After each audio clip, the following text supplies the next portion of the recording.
राधे राधे। मैं आर्यल मौर्य कक्षा 7 संस्कृत व्याकरणम के अंतर्गत शब्द रूपाणिक श्रृंखला में हम लोगों ने इसके पूर्व के वीडियो में पढ़ा इकारांत नपुंसक लिंग का शब्द रूप वारी।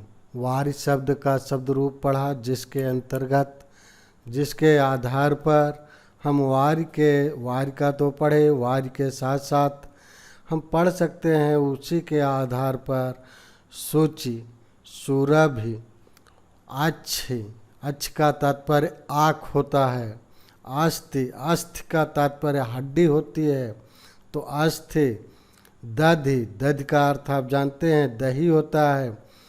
इन सब का जो है यानी दधि का जितनी भी इकारांत नपुंसक लिंग के शब्द रूप हैं सब वारी के जैसे ही चलते हैं। और आज के इस वीडियो में हम लोग पढ़ेंगे उकारांत नपुंसक लिंग शब्द का शब्द रूप, और जिसे इस तरह से पढ़ेंगे वैसे थोड़ा सा भी आप गौर करेंगे तो निश्चित रूप से आज के बाद आपको इसे रटने की ज़रूरत नहीं होगी और ये आजीवन आपको याद रहेगी।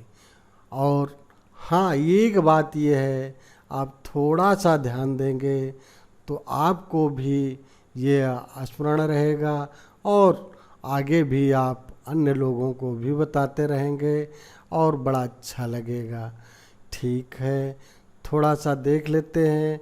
हम लोग पुरानी परिपाटी को छोड़ करके एक ही शब्द को, एक विभक्त के तीनों वचनों को एक साथ पढ़ते और रटते चलते हैं।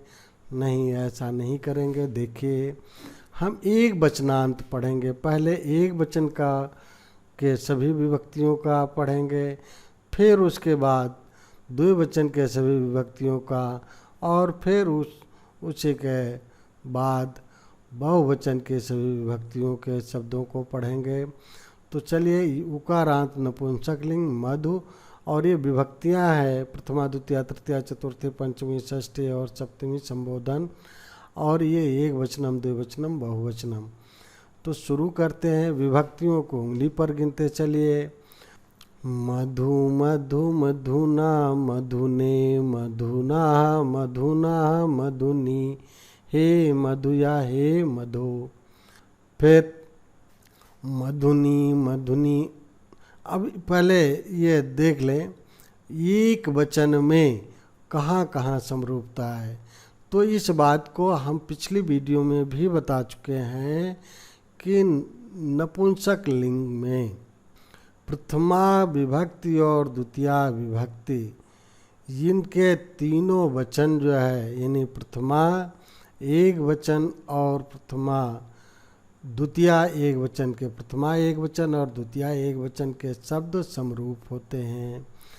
प्रथमा द्विवचन और द्वितीया द्विवचन के शब्द समरूप होते हैं, और प्रथमा बहुवचन द्वितीया बहुवचन के शब्द समरूप होते हैं, यानी एक ही शब्द हुआ करते हैं। और ये बात तो आप बहुत पहले से ही जान रहे हैं। पंचमी एक वचन और षष्ठी एक वचन जो है ये समरूप होते हैं। अब देखिए, मधु मधु मधुना मधुने मधुना मधुना मधुनी हे मधुया हे मधु। अब द्विवचन में पढ़ते हैं तो मधुनी मधुनी। विभक्तियों को उंगली पर गिनते चलिएगा ताकि गलतियां ना हो। मधुनी मधुनी मधुभ्याम मधुभ्याम मधुभ्याम मधुनो मधुनो हे मधुनी। देखिए, यहाँ मधुनी है, ना में दीर्घ ई की मात्रा है, बड़ी ई की, और धा में छोटी ह्रस्व उ या छोटे ऊ की कह सकते हैं। तो धा में जो है ह्रस्व की मात्रा और ना में दीर्घ ई की मात्रा है। तो मधुनी मधुनी ये जो है मधुनी मधुनी ये उच्चारण में ध्यान दीजिएगा। मधुनी धा में ह्रस्व और ना में दीर्घ मधुनी है, मधुनी। इनमें समरूपता प्रथमा द्वितीया द्विवचन में और तृतीया द्विवचन, चतुर्थी द्विवचन और पंचमी द्विवचन में ये समरूपता है। मधुभ्याम मधुभ्याम मधुभ्याम, मध में भ्याम भ्याम जुड़ गया है। और यहाँ फिर षष्ठी और सप्तमी में मधुनो मधुनो हो गया है, इस बात को ध्यान दीजिएगा। और यहाँ फिर वह प्रथमा का हो गया है हे और जुड़ गया है हे मधुनी। अब फिर यहाँ ध्यान दीजिए, हम इस द्विवचन में तो कुल 3 ही शब्द आपको पढ़ने ही है, याद ही करने हैं, बाकी सब वही है। अब फिर ध्यान दीजिए प्रथमा बहुवचन में मधुनी मधुनी, देखिए यहाँ धा में जो है, धा में दीर्घ ऊ और ना में ह्रस्व है, मधुनी है, मधुनी मधुनी मधुनी, मधुभ्य मधुभ्या मधुभ्या मधुना, मधु देखे यहाँ धा में जो है दीर्घ ऊ है और मधुनाम, मधुस यहाँ ह्रस्व ऊ धा में भी और ह्रस्व ऊ मूर्धन्य सा में भी है, हे मधुनी मधुनी। तो इस तरह से, और देखें इसके आधार पर जो शब्द रूप चलेंगे, केवल यही इतने नहीं, मधु के ही नहीं, इसके आधार पर बहुत सारे शब्द रूप हैं और वह सारे शब्द रूप इसी के आधार पर चलेंगे। अब जैसे उदाहरण स्वरूप अगर ले लें तो वैसे हम आपको इसे इस तरह से बताना चाहते हैं कि आपको यह हमेशा के लिए याद हो जाए। पहले ध्यान दे लीजिए कि वस्तु का मतलब वस्तु जानते ही हैं, चीज। चारु का तात्पर्य सुंदर। दारू का तात्पर्य लकड़ी। श्मश्रु यानी दाढ़ी। जान का अर्थ घुटना होता है। स्वाद मीठा। अम्बु का तात्पर्य पानी होता है। तालु आप जानते हैं। आंसू इत्यादि जितनी भी उकारांत नपुंसक लिंग के शब्द रूप हैं वह सब ऐसे ही चलेंगे। आइए आपको कुछ अलग तरीके से बताते हैं। देखें उकारांत नपुंसक लिंग शब्द विभक्ति एक वचनम द्विवचनम बहुवचनम। विभक्तियों में प्रथमा द्वितीया तृतीया चतुर्थी पंचमी संबोधन। और फिर एक वचनम में होने वाले परिवर्तन। और फिर द्विवचनम में होने वाले स्थायी परिवर्तन। बहुवचनम में होने वाले अस्थायी परिवर्तन। मधु का हम लोग देख रहे थे, तो मधु का देख लेते हैं पहले। देखिए ये मधु मधुना मधुने मधुना मधुनी हे मधु या हे मधु।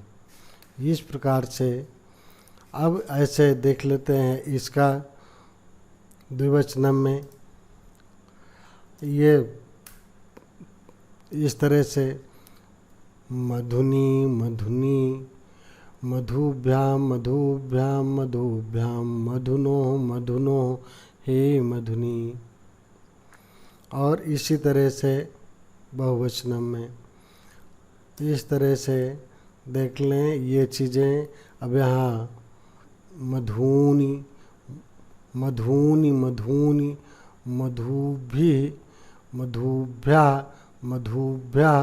मधुनाम मधुस हे मधुनी। अब एक चीज़ का ध्यान रखिएगा, जैसे अगर माना शब्द में री है, रा है और मूर्धन्य सा है तो यहाँ पर ना के स्थान पर अड़ा हो जाएगा। अब जैसे चारु शब्द बता रहे थे हम कि चारु शब्द के वस्तु के चारु दारु संस्रो जानु स्वादु अम्बु तालु आश्रु, इन तमाम चीज़ों के ऐसे बहुत सारे शब्द हैं जो नपुंसक लिंग के हैं और उकारांत हैं।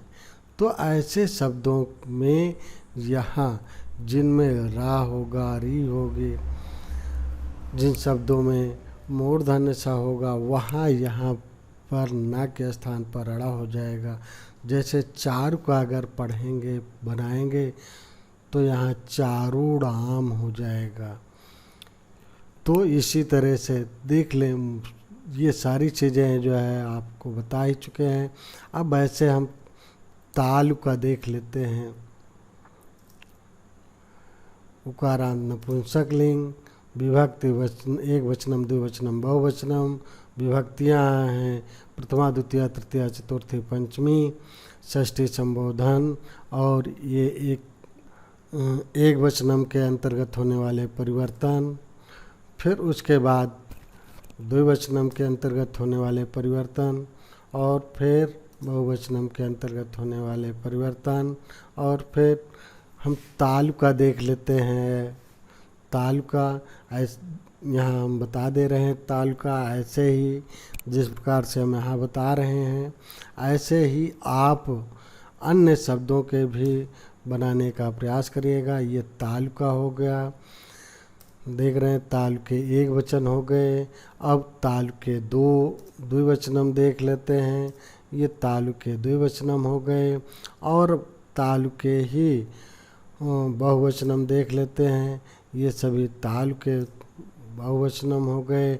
अब इसको अगर पढ़ना चाहें तो देखें, हो गया तालु तालु तालुना, तालुने तालुनाह तालुनाह, तालुनी, हे तालु या हे तालो।